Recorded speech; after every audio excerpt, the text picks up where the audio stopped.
And just kind of touching on like your background in the theatre, and like my kind of understanding is that is subtext and kind of thinking beyond like what's on the page. And I was rewatching some of the early episodes, and obviously you kind of set up as Bortus like a lot of the Moclan kind of I guess a big part of that society. You kind of tell other members of the crew like little details, and it's a lot of Mhm. the sort of like long form storytelling where a lot of that kind of pays off Yeah. later. So I suppose when you like saw those lines, okay, so this is something new about Mockulus I didn't know. Like, did you kind of expect it to like circle back around where it become a big plot point later on? Does that makes sense?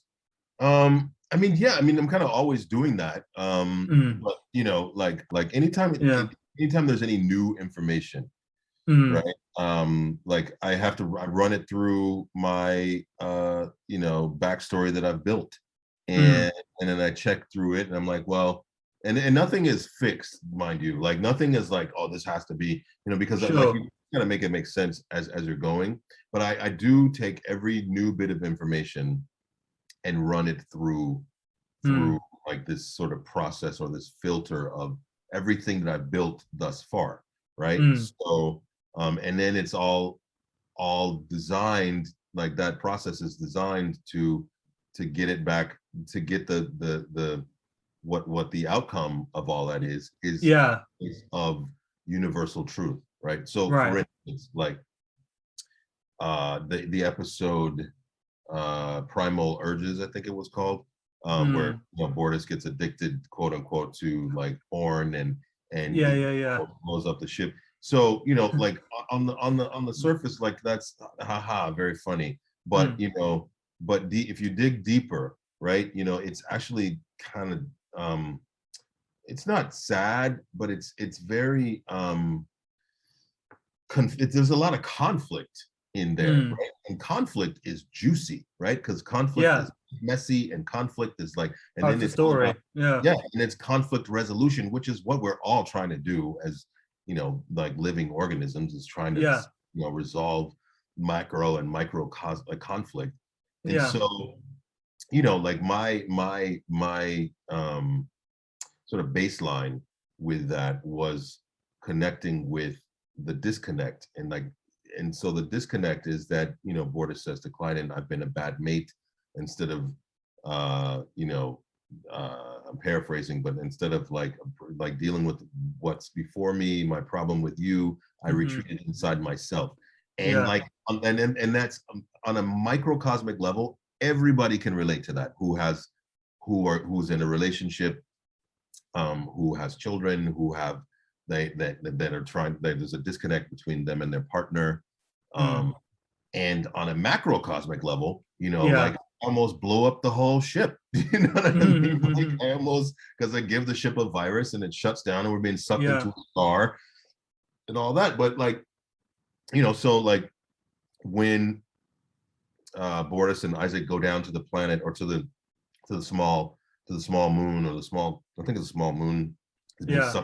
sucked into this star, and we have to make the choice between, we can't save everyone, and we have to, Mm, all that's yeah. going Yeah. on. And so that's operating again, like on this because of my actions, right? Because of Yeah. my actions of escapism into myself, and not dealing with my problem with my partner. And we can all empathize. Why? Because it's like, because the root of the problem is our child. And then, so this is like Mm, enormous conflict. And so yeah. it just lends itself to, like in Shakespeare, there's a notion, there's something called stickomythia, right? And Right. stickomythia Okay. is when an idea, just almost like the way fireworks work, like an idea, boom, boom, boom, boom, boom, boom. Right. So, like, so there's a sort of stickomythia that's in this episode, in that, like, you know, one for every action, there's a equal or greater reaction, or you know what I mean, Yeah. or Yeah. and all of that is in play. And I'm aware of that. Um, Bortus is aware of that. Like, this sort of, my micro duty is to, like, save these people, fix the ship, and get out of here. But like, and like, and that's happened because of my micro, my the things that I you can only control Mm, what's in front of you, or you can yeah. only like alter or manipulate what you have at your fingertips. and Bortus is fully aware that the choices that he made are affecting the larger stickomythia, the larger effects that it's having. And so when the ship, and I'm always like that, like Bortus is always like that. I mean, I hate talking about myself in third person, but I'm not sitting here but Bortus is like, Bortus is Bortus, Peter's Peter, but like, right. but when Bortus is every time there's like a battle, like a space, and we're on the verge of being destroyed, I'm fully aware that my mate and my child are on board the ship. Do you know what I mean? But I can't be emotional and not do my job. You know what I mean? Like that's there, but like what I have to do is compartmentalize that and do my job, as it's ever changing and adjusting. And that's what's going on. Like you see, because I'm like, what does it take to run a spaceship? You know what I mean? Right. It's not like a plane, you know what I mean? Where it's just like these gadgets do this, but when like you have a quantum drive and it's reacting and there's like things happening in real time, like I, as an actor, I make the choice to be, to play those circumstances, right? Yeah. So like, it's constantly, adjusting, the bits and bobs to like make, you know what I mean? To make it flow. And otherwise, I'm just like, and if like I'm gonna watch that and I'm gonna see someone just like pushing the buttons, I'm like, they're not flying a spaceship. There's no there's no real stakes in that. So I mean, that's the way I approach it. Because I feel like that's like again, three-dimensionalize the work. I mean, and make it, because it is pretend, it is make believe. We are on a soundstage, as incredible as it is. Like a lot of the dials and like the command, like the keyboards and stuff, that it's all still. It doesn't do anything. You know what I mean? But I make choices to like drive myself crazy doing this, but like to specify, like what does what, this is connected to this, and when this goes this, and like, because there's some little numbers that are blinking, and I so I do all that to stay in the world and not get bored myself. Otherwise I go crazy. You know what I mean? So and it's not always easy to do. Sometimes you're just, you're really fucking tired and you can't. I'm like, oh, the camera's not on me. I don't really have to like, but we find out that there's like Havina, right? And so that has to, and then we also you have to also remember that Clyden was born female, right? And there are all these anomalies, but I found out, like everybody else found out, that there's this whole small little moon planet that goes like a refuge center. So like when I get there, I mean, like when I saw Havina, like she's a first, and when we go to the refuge planet where it's all female, I'm taking all that in, and so I'm changing as like like I'm getting new information, and I'm processing that information live and direct on the spot. You know what I mean? So, and because I always kind of wait, or I would wait. I would never read unless I had like a big episode coming up where I knew that I had a lot of lines to learn.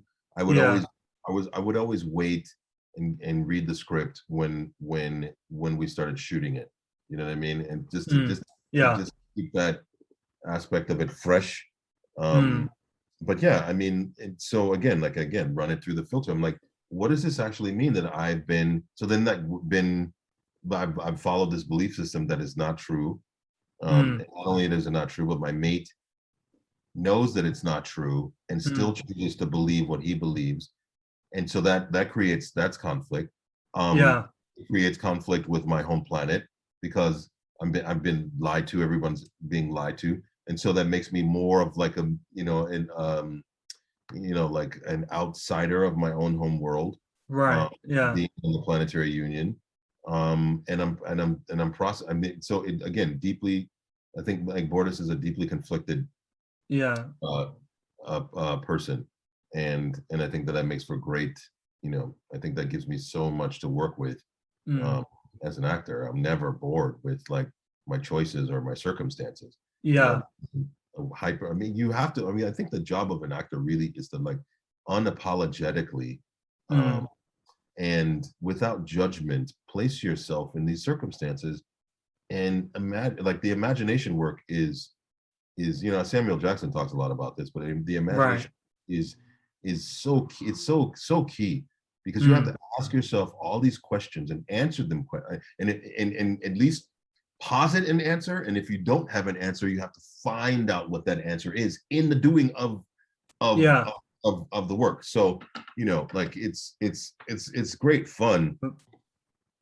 And the great thing about working with Seth is that he works really hard, right? He worked really hard in the writing of these scripts and the developing of these characters and producing the show and being in it and everything. And so he respects my work ethic in the sense of like, because and I say that, and I don't mean that say like, oh, Seth MacFarlane respects me. Like that's not what I mean. I just know that as like almost like comrades, right? Almost as like I care, and I care as much about this as I possibly can. I'm not going to say I care more about it than he does, because it's not about that comparison. Right. Yeah. He knows that I like, because if something doesn't ring true, he knows that I'm investigating and I'm doing imagination work. I'm really thinking about like what you've given me to do, right?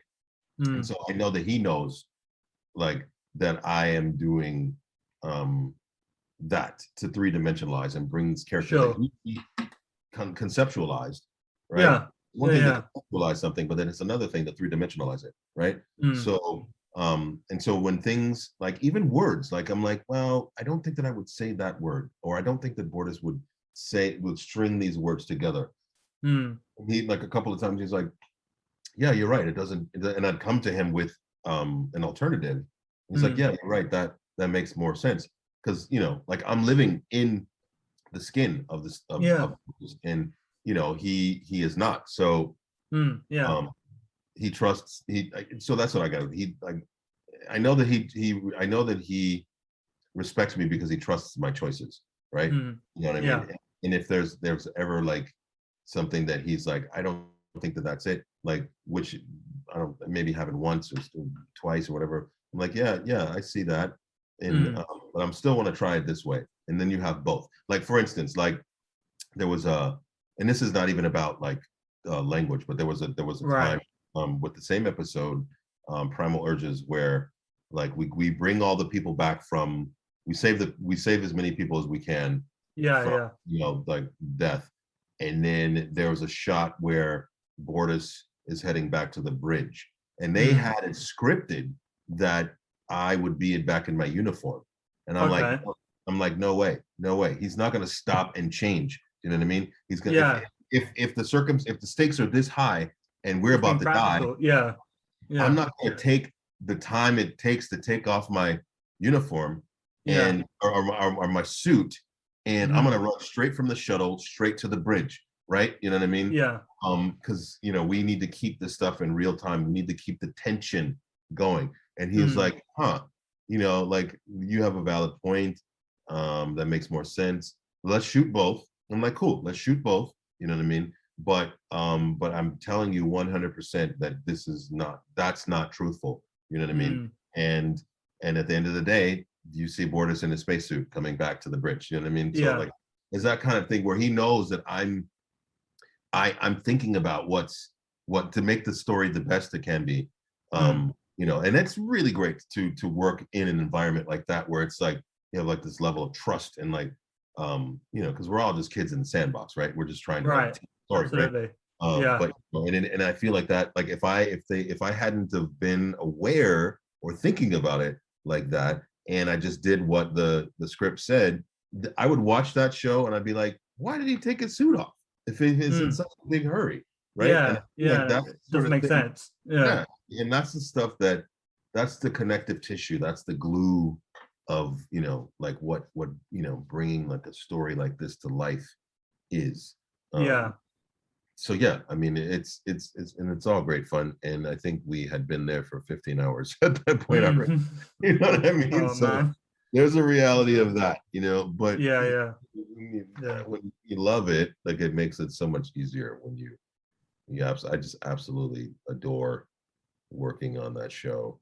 And I certainly hope that there's more, because I mean, these episodes fingers crossed. Man, I mean, I feel like these episodes now have just finally kind of hit their stride of what the show game was. changing. Yeah. You know what I mean?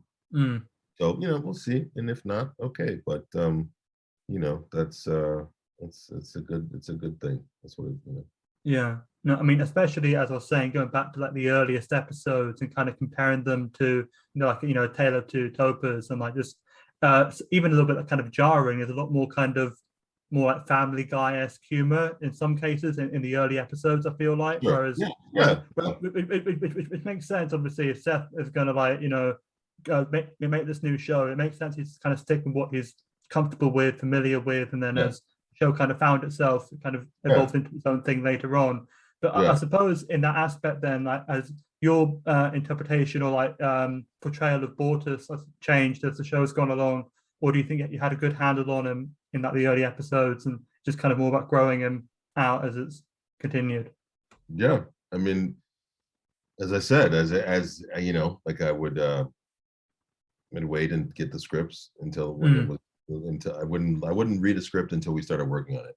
Yeah, yeah. And just so I just want to be in each, be in the moment and be and then have the challenge of making it make sense and stuff like that. Yeah. I mean, like yes, there's less, sort of slapsticky, but there's still there's still dry humor. Yeah, I mean, of course. Yeah. It's a different kind of humor now than it was. It's evolved. And I think he, as an artist, you know what I mean, is and that's a hard thing to do, like, because people want to keep you, like, if you branch out from your brand of humor, right, what people know you as, and they like that, like they're like, they label you as like, oh, this is because even at the beginning they're like, oh, this is a Family Guy in space, and it's like, it never was that, it never wanted to be that. But people identified Seth MacFarlane with Family Guy, American Dad, Ted, and it's like, that's what they see immediately, and then we have to prove them. We had to crawl out of that box, you know what I mean? So people are like, well, what is the show? We don't know. And then it sort of starts to land and grow on you. And like, I think that's the journey of an artist, right? It's like where you get to reinvent yourself, where you have to reinvent yourself and not, eat yourself over and over. And then it's not an easy thing to do in and of itself. And then it's not an easy thing to do because of the way that your work is perceived and the way that your work lands in the world and what people expect from you. And if you do anything different, they have to like make a choice whether they're going to accept this newness, or they're going to be like, well, he's not doing this kind of humor anymore, so I don't like this, you know what I mean? And that's what we do, so it's a hard thing to do, and so like I'm happy for him that his brand of humor is expanding, you know what I mean? Still definitely. The satire, there's still like, we're still talking about gender reassignment, and we're still talking about, in the face of, because I think that the tale of About a Girl was the name of the episode when we first introduced the reassignment, and people were like, oh, wait a minute, this is not spoofy at all. But that happened to air, or we were working on it and filming it right around the same time.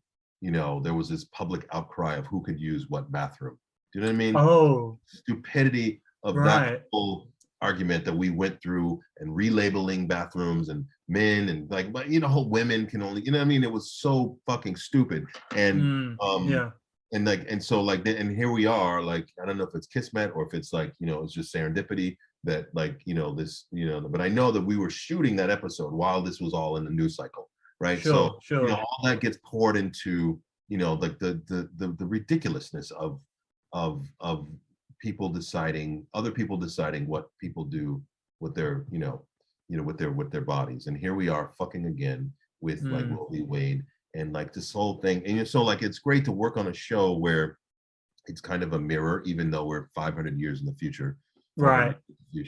But we're still like dumbass human beings, like, dealing with, the most mundane, ridiculous, detrimental, to our species. Like, we're gonna look around and go the way of the dodo, right? we're gonna be like, dinosaurs, and we're gonna like. I mean, I'm an optimist and a romantic. Let me say that first. But I'm very, Sure. very angry at the state of affairs, and I feel like that's Mm. like these are steps toward oblivion, and these are steps Yeah. toward like, oh well, when the northern hemisphere floods, no one can say we didn't warn you. No one can say we didn't, like no one like like it's hot as hell, and like it's snowing in Florida and play, you know what I mean, like no one can say, Right.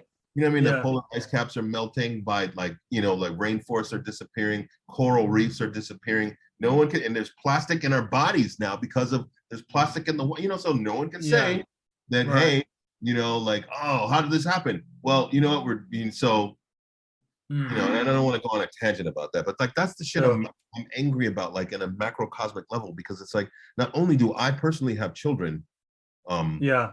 that like when I was on the beach with them, like in the middle of COVID, and they had Mm. masks on their face, and I felt like, I am so sorry, guys, I let you down as a father, because you're on a beach with a fucking mask on your face. You know what I mean? And Mm. you're 2 years old, you're 3 years old, and like it's like that's completely counterintuitive to like, and I'm just like, we are doing that, and like I'm so worried about the world that I am leaving for my children. I'm so Right. worried about like, what they're having to get used to when they shouldn't, you know, I'm so angry and frustrated on a macrocosmic level about things that I don't have direct control over. I'm like the recycling, ninja and Mm. all this stuff. And I'm like, and then you read like only 8% or 7% of the shit that you recycle actually gets recycled, and most of it still winds up in a landfill or like in a Sure. garbage island somewhere. I'm like,